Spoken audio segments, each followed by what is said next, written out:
Hi everybody, my name is Kelly Phones. I'm an educator here at Montavilla Sewing Centers located in Portland, Oregon.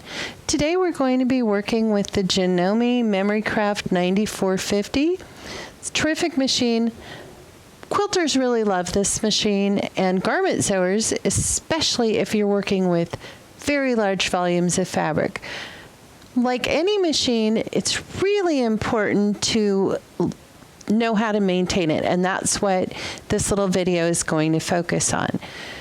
One thing Janome has done is making it really easy to get that needle plate off, so that's what we're going to do first. On the right hand side of your screen here at the bottom, you have a key that locks your machine. Then you want to come up here and raise your foot, and when you lock your machine and raise your foot, this is going to raise higher than it normally does, making it easier to get your needle plate off. So you have to take your little accessory tray, move it out of the way, and you have a button right here.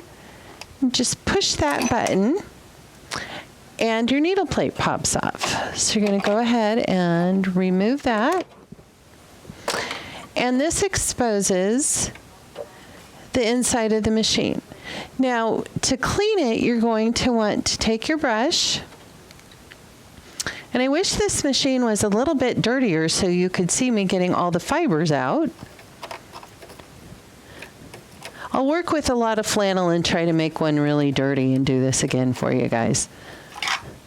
So we're going to get all the fibers out, everything. It can build up a huge amount of dust and fuzz, so you're just going to want to get all of it out. When you have all those loose fibers out, and you can pretty much do this in any order, we're going to take that bobbin case out and grab your brush. And then you're going to want to clean around the inside of this bobbin case. Now, if you find that when you're changing your bobbins, you're seeing a lot of fuzz build up, make sure you keep that clean so your bobbin will move easily in there. And often that means that that fuzz is coming up from underneath in this area of the machine.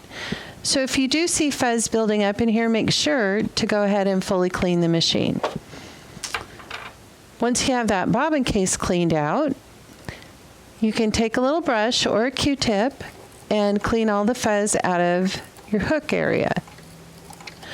Janomes have a unique self-oiling system. Right here in the middle, you'll see a little well. There's actually a wick in there. I call it a wick. You can put a couple drops of a machine oil like this right in the middle, just a drop or two. You want to make sure that that stays moist.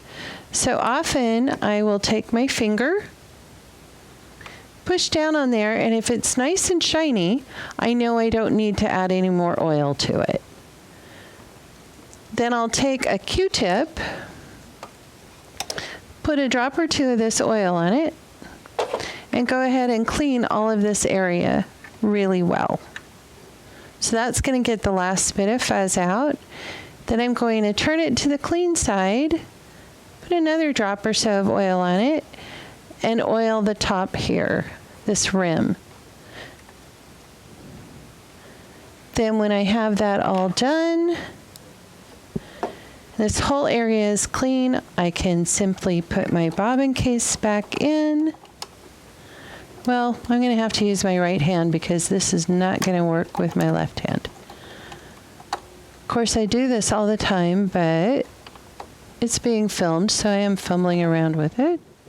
Oh my gosh. This is really not that hard, you guys. You want to make sure you're not using canned air when you do this. Compressed air, while it gets all the fuzz out, it blows fibers and dust and everything into the depths of the machine, and you don't want to do that. You want to remove all those fibers, not blow them into the machine. So even though canned air is very tempting, don't use them. It's not good for your machine. So you simply put your bobbin back in,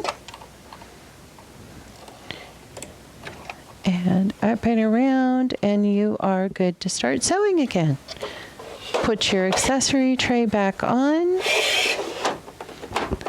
and put your bobbin case on, and you are good to go. Now, if you are a heavy user, if you're sewing a lot, I recommend doing this once every couple of weeks, especially if you are using fabrics with a lot of fiber, like your fleeces and your flannels. You're going to get a lot of buildup in your machine. If you're using it pretty lightly, go ahead and do that about once a month. The cleaner you keep your machine, the healthier your machine will be, the less we'll see you in here.